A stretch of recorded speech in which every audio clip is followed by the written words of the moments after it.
everyone.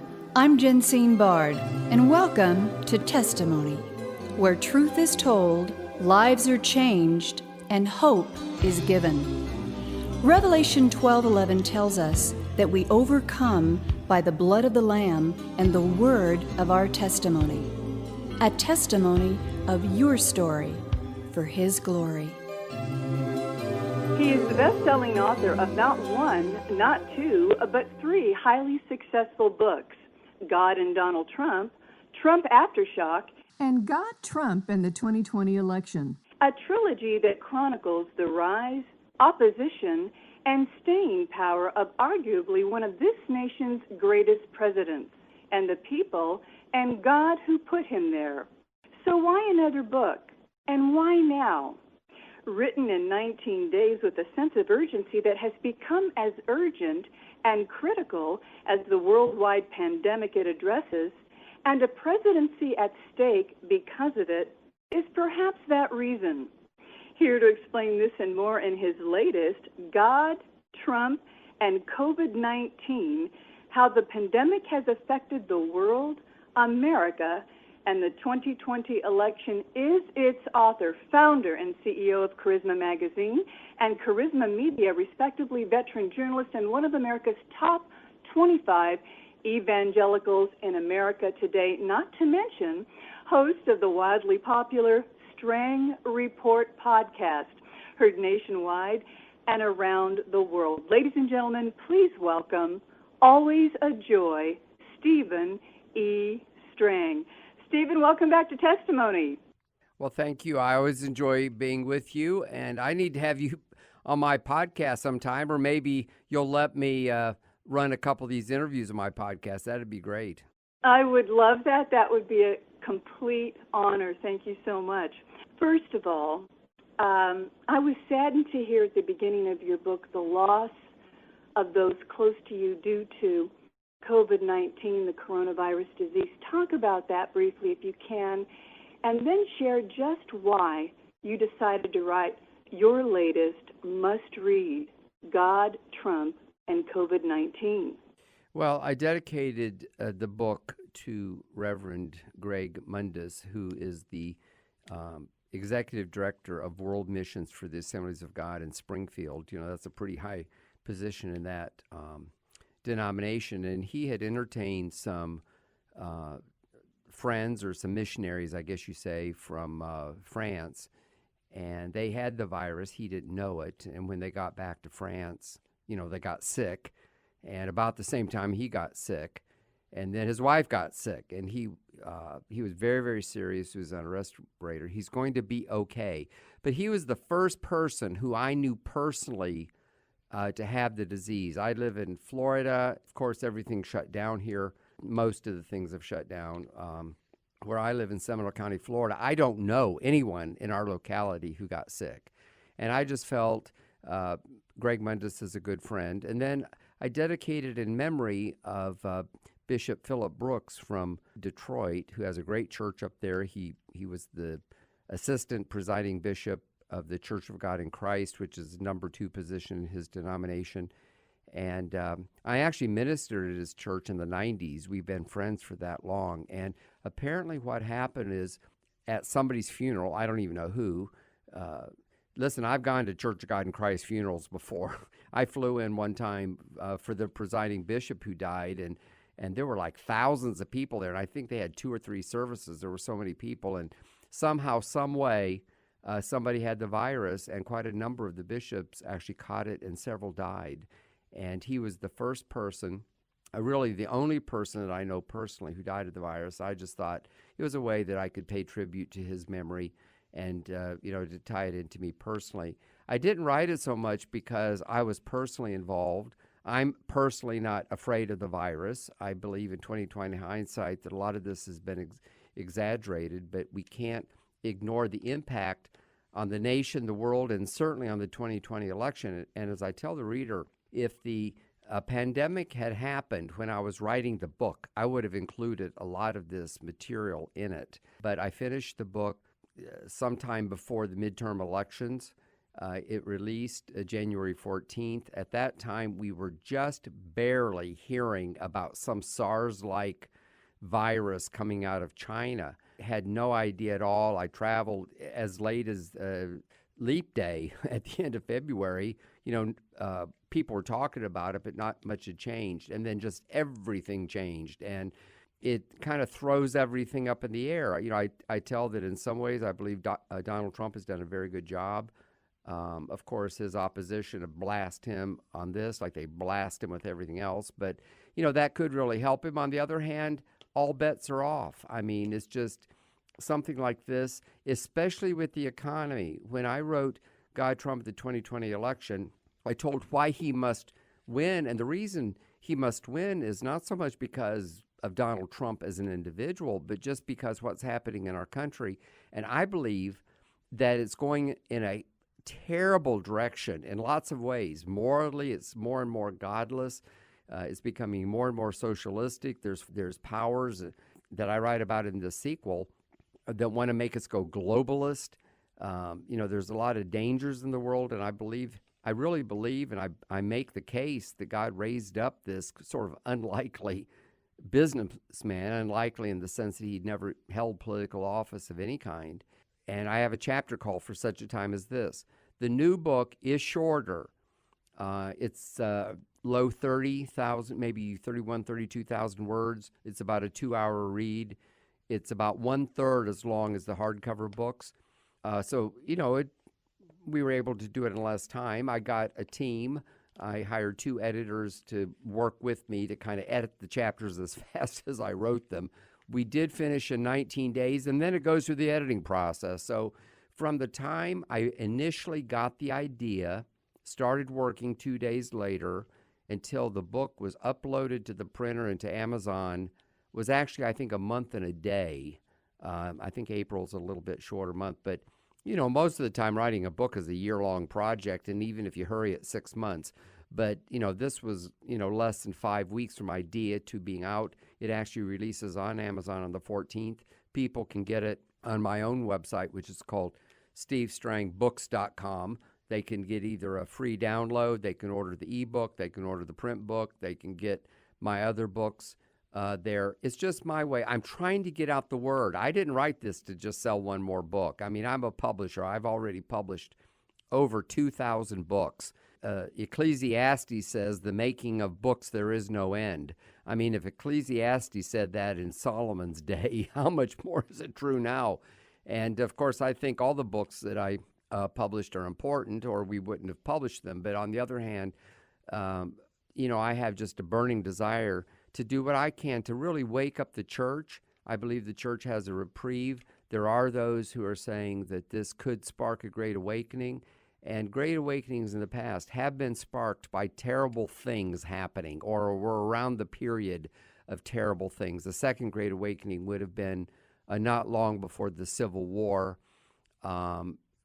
which I guess is the other order. But, David Wilkerson, I opened the book with this prophecy that David Wilkerson did. It's a little bit controversial in that some people are saying, well, there's no proof that he said it. He has been dead for a number of years, and this prophecy is from 1986. But I believe that it's true, and I opened the book with it, and then later in one of the chapters, I do a deep dive and kind of analyze it like I'm kind of explaining to you now. But here's his prophecy. I see a plague coming on the world, and the bars, the church, and the government will shut down. The plague will hit New York City and shake it like it's never been shaken. The plague is going to force prayerless believers into radical prayer, into their Bibles, and repentance will be the cry from true men of God in the pulpit. And out of it will come a third great awakening that will sweep America and the world. And here's the backstory on it. David Wilkerson was a friend of Mike Evans. Mike and I have been friends since the 70s. He's the one who founded the Friends of Zion Museum, which is a wonderful museum. He's very well known as a Christian Zionist. He's personal friends with Prime Minister Bibi Netanyahu. Right. I've had the opportunity to interview Mike Evans, his story, Son, I Love You, and I'm aware of this book, so it's great that you're bringing that in. Ladies and gentlemen, you're listening to author and publisher Stephen Strang, his latest must-read, God, Trump, and COVID-19. Stephen, please proceed. Well, I'm sorry I kind of took over your interview. I'm more used to being on the other side of the microphone, but That's okay. It's great. Mike is a person with credibility. He's got a large ministry. It really comes down to, do you believe that David Wilkerson said this to him? And the story he tells, which is believable to me, is they had breakfast one day at the Embassy Suites at the Dallas-Fort Worth Airport. I've actually been at that hotel. It was right before the PTL scandal. He shared with Mike a letter that he had written some of the leaders at PTL warning them of coming disaster. And of course, that did happen a year later. So in a way, that gives a little bit more credibility. He prophesied a lot of things. There are those who believe some of his prophecies didn't come true. Of course, we can also make the case that they haven't come true yet. But I mean, I don't know. He was controversial. There are some people who don't like him at all. I happen to hold him in high regard. I believe a lot of the things he was saying about America and the direction the country was going, even back in the 80s and 90s, were true. Mike says that he took some notes and stuck it in his Bible, which he used at the time. I've done that many times. If I'm talking to I've had the opportunity to have lunch with Oral Roberts and Jack Hayford and different ones. And in those settings, I would take notes. And, sometimes I would use the notes maybe if I had to write or, just different things. I'm in the habit of note writing. I can believe that he left it in his Bible. There were some people on the internet who said that some of his family members were saying that he never said it. Well, just from a common sense point of view, if I had lunch with Mike Evans in 1986 and somebody asked my son Cameron if I said it or if I had lunch with him, Cameron would say, I have no idea. First of all, you don't tell people that. However, I know Gary Wilkerson, who's Dave Wilkerson's son. I've known him for a number of years, and I have his email address, and I just emailed it to Gary, and I said, look, in fact, I emailed him the criticism from the internet that somebody had sent to me, and I said, what do you think? And he said, well, he had no record, neither did World Challenge, the name of their ministry, have any record of him saying that, but he said, it sure sounds like something my dad would say. And so I thought, well, that's good enough for me. I felt the same way. It certainly sounded like something. And, it's basically come true. I mean, who would have thought that the bars and the churches would be empty and that New York City would be shaken like this? But the main thing is this third great awakening. I mean, it remains to be seen if this happens, but there's an awful lot of people who believe that this is important. In some ways, this new book of mine goes into these things. I think the first couple of books, I was thinking, I'm writing these for the people that are interested in the election. I talk about the things of the Lord, but I talk about it in a way, my whole career, I've had to try to translate spiritual concepts so that unspiritual people would understand, especially when I was a newspaper reporter, never had to write about religion or denominations or preachers. Or I interviewed Catherine Coleman one time and wrote about it for the Orlando Sentinel, I remember. And so when she would talk about the anointing flowing and all that, I had to put it in terms that an average reader could understand. I've been doing this for years and years, but this one, I just go for it. I mean, it's like I'm quoting all these prophets and talking about the spiritual aspect and talk about what God is really saying with this pandemic. Question for you now.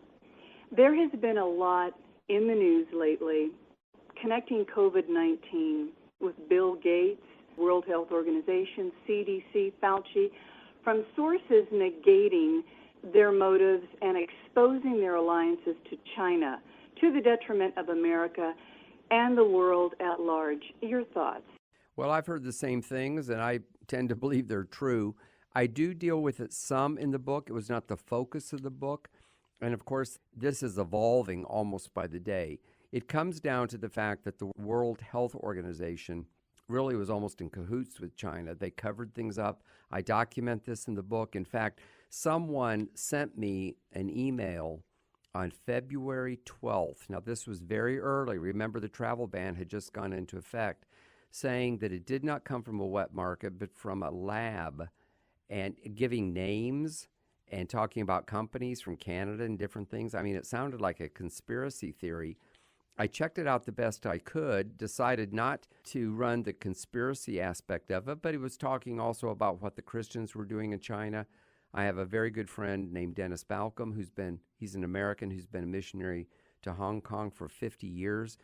The only time I went into China, I went with him. So I contacted him, did 2 podcasts. One of them was my biggest podcast ever at the time. And he told, yes, the government was lying about it, and it was a lot worse than people said.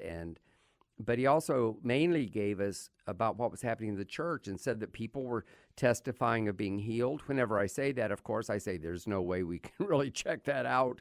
But, I do believe that people are healed. And listen, if I had the coronavirus, I would certainly want to be prayed for God to touch me. Of course, most people do recover, just like they recover from the flu and other kinds of viruses.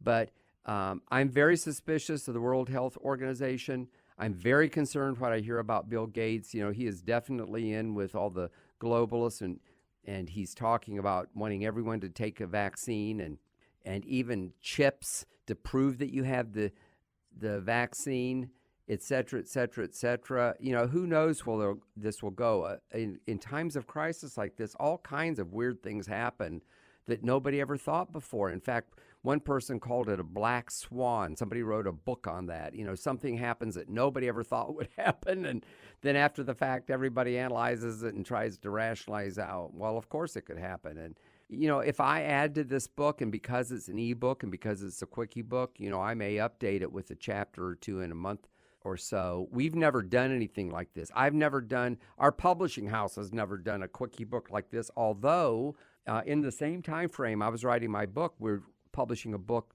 by Chuck Pierce called Passover Prophecies, one by Bill Johnson of Bethel, the name of which I can't remember because it's so new. These are books that have not been finished yet. Dr. Don Colbert writes one called Pandemic Panic. They are all shorter books, mainly through ebooks, also sometimes on print on demand.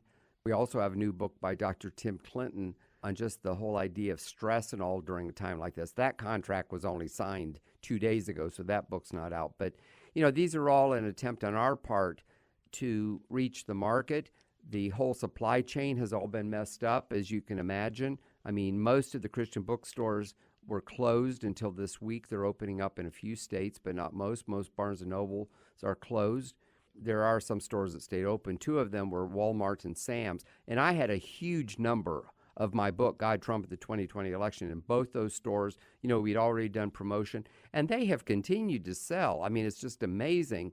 They've continued to sell. I guess people are in there looking for paper towels and toilet paper, and they saw my book and bought one, So that was kind of an unexpected blessing. And just today, we okayed a press run to get the new book in. But our strategy is to send people to our website, stevestrangbooks.com, any online booksellers, Amazon or Christian Books, or I bought one actually this weekend on barnesandnoble.com. I kind of wanted to see, when it arrived and so forth. I was just kind of testing it. But, the websites are up. Of course, for retailers, online retailers, this has been a big boon, but it's kind of messed up the rest of the economy. And I go into that in the book, too. I talk about the whole risk aspect to this. I mean, people die in car wrecks every single day, 50,000 a year, which is just a little bit less than what we've lost in the pandemic, and they're not outlawing cars.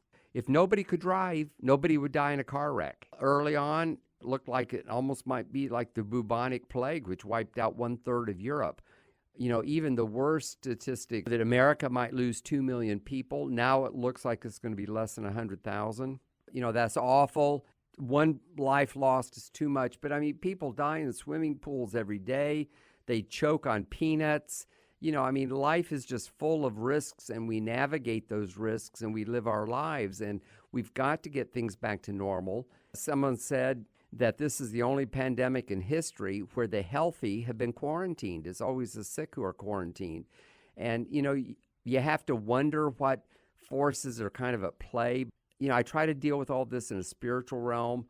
I don't like passing along conspiracy theories. There are people that are thinking that left is playing this up to try to defeat Trump, and there's no doubt they're playing it up. However, this has affected not only America, but virtually every country in the world. God has a plan and a purpose. This did not catch God by surprise. We don't understand why bad things happen to good people.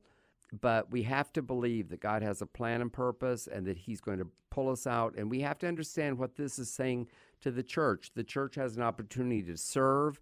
There's examples of where the church has really stepped up. I mean, Franklin Graham and Samaritan's Purse is a good example of that, but there's a lot of examples in China where Dennis Balka was telling how the church was reaching out.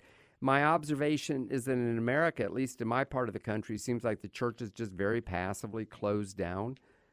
One of the things that came out of this that really concerns me is that how some of the states said that liquor stores were essential, abortion clinics were essential, but churches were non-essential. So what is this? We have a constitutional right to freedom of religion for Christianity to be practiced, and our constitutional rights do not go away in a crisis. Now, sometimes, if there's a hurricane here in Florida, they shut down the churches because it's not safe to go out on the roads. But, it's only for a day or two. And even in terms of opening it up, in some states, they're not going to open up churches until they open up like football games and stuff. Why is it safe to pass somebody in the aisle at the grocery store, but not safe to pass that same person at church? The same people who can go to work or the laundromat or to Home Depot are the same people that go to church. It's like the government says, well, it's safe if you go to work and stay 6 feet apart. It's not safe if you go to church and stay 6 feet apart. Now, not all governors are like that. My governor, Ron DeSantis here in Florida, there was a lawsuit actually where Rodney Howard-Browne, a friend of mine, was actually arrested for having service. Going to be a constitutional lawsuit, and they saw they were going to lose, and Ron DeSantis said no churches are essential. So I guess is it 10 people or maybe 50 people if you stay apart? I went to Home Depot. They were counting how many people were in the store, and I said, well, what's the limit? And they said 140. And it was a big store, of course, and everybody just kind of, didn't touch each other and stayed 6 feet apart. I mean, you can't even get 10 people in a church. I mean, I think that there's some serious consequences about religious freedom and also the mindset of the politicians who would so quickly take away our rights. And to me, that is one of the takeaways from the book. The secular press, they cover it a little bit, and the Christian press has been pretty quiet about it. But I really speak out in the book. Of course, we're going to make the book available. The audio book, which I just finished recording today, we're going to serialize it. We're going to serialize the book. I'm going to do everything I can and do as much media as I can. And you're the first media I've done. So thank you very much for having me on your program. Thank you. What an honor. Ladies and gentlemen, you're listening to Stephen E. Strang, founder of Charisma Media, Charisma Magazine, a veteran journalist, and author of his latest must-read, God, Trump, and COVID-19. Steve, President Trump has been linked to Winston Churchill in that, 1, he was a wartime president, 2, disliked by opposition and even his own party, and 3, did not have the desired characteristics that one in his position of authority should have, and yet victory was his against the evil Nazi regime, and the elites were proved wrong. So question, how is this similar to Trump fighting a, quote, unseen enemy in a war just as deadly, if not stopped? Your thoughts? Well, it's a good question, and it even goes deeper with Winston Churchill. The church people of his day, the ones we would call evangelicals today, did not like him at all because he woke up and started drinking brandy first thing in the morning, and he was never without a cigar. Never. And, he was a little salty. But he was raised as a Christian, and his biographer, who is actually his great-grandson, in a book called God and Churchill, similar name, isn't it? And said that he had a sense of destiny, that God had somehow brought him into the world. And I think in that way, Donald Trump has never said if he had that sense of destiny. I think that he does, but he's not quiet about anything else, but he's quiet about his religious faith. And in a way, that's good because religious faith is very personal. They bash him on everything else. But when I get a chance to interview him, and I hope I do, is I'm going to ask him that question. But it's just an example. Listen, all of our presidents have been imperfect, every single one of them. Every human being on planet Earth is imperfect. But thankfully, God uses us. It's just that somehow people play up, the same people that play up all of the faults is the same liberal media that loved him when he was a New York Playboy, but he wasn't a Republican. Figure that out. You know, they had no criticisms of it at all until he became conservative, started taking seriously his religious faith, which he does. I really believe he does. I personally believe that he's had some kind of spiritual experience that kind of directs the way he looks at the world. I believe that he prays. He told a group of Christian leaders at the White House that he wants to be remembered as the president who prays the most. And we don't know what he does in the silence of his own heart. And I document in the book, on Good Friday, they had kind of like a Christian service in the Oval Office. Harry Jackson, I saw it on YouTube. You know, it's there for anybody to see. Gave a very nice talk that seemed very appropriate, and this was important to Donald Trump. He told how he watched Greg Laurie on live stream and Jensen Franklin and different ones, you know, when churches couldn't be open. I mean, these are just little examples. He had a bunch of Christian leaders up there just a few days ago for the National Day of Prayer. And I'm glad to see that. As an American, I'm glad to see it. I really back him, though, for his policies, not his faith. You know, George W. Bush, I believe, is a very sincere evangelical. You know, there's some others we could mention, too. George W. Bush can't light a candle to Trump as a leader. You know, he was just kind of clueless about most things and kind of went along with the globalists, frankly. And I realize I'm generalizing. I could be much more specific if we had time. But I believe that God has raised up Donald Trump. I am proud of him. I think he's done a great job. But I'll tell you what, we Christians have to get out and vote. You know, now the other side's pulling all this funny stuff about, are the polls open, are they closed? But mail-in ballots there can be fraud much, much easier than if you go into a voting booth at the voting place. And so I'm just concerned about that. That's why I wrote the book. It's really part B of God, Trump, and the 2020 election. I didn't repeat a lot of stuff from both books. I think people will enjoy reading both, and hopefully we'll know in a day or two if it'll be in Walmart and Sam's. I'm pretty sure it will be. And of course, from my own site, which I've started playing up because it's my name, SteveStrangBooks.com. It's easy for people to remember, and there's all kinds of specials and things that they can download. And forgive me for plugging it, but I just try to get out the word. No, I wish we had more time, and I'm going to plug it for you as well. Ladies and gentlemen, you have been listening to founder of Charisma Magazine and CEO Charisma Media, Stephen E. Strang, whose latest, God, Trump, and COVID-19, How the Pandemic Has Affected the World, America, and the 2020 Election, is a must-read. You can learn more about Stephen Strang and Charisma Media by visiting Charisma Mag or charismamedia.com and get his book at stevestrangbooks.com. You will be blessed, encouraged, and given peace that you did. Steve, thank you for writing God, Trump, and COVID-19, a gift to us all for such a time as this, and spelling out clearly practical and spiritual responses to a pandemic and a presidency that God will work for our good, according to Romans 8:28, if we but heed, read, pray, and intercede for our nation, its people, and the lost souls now searching for meaning because of it. Not voting is not an option.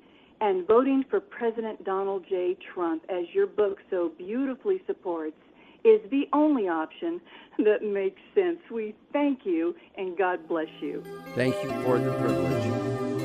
Testimony is a global broadcast made possible by the generous contributions of our valued partners at Jensine Bard Ministries and you, our listening audience. Together, we are reaching souls for Christ, one testimony at a time. If you would like information on how you can support this broadcast with your tax-deductible gift, please visit us at jensinebard.com. That's one word, JENSINEBARD.com. And join the conversation at our Facebook page, Testimony with Jensine Bard. Thank you for listening, and please join us again for Testimony.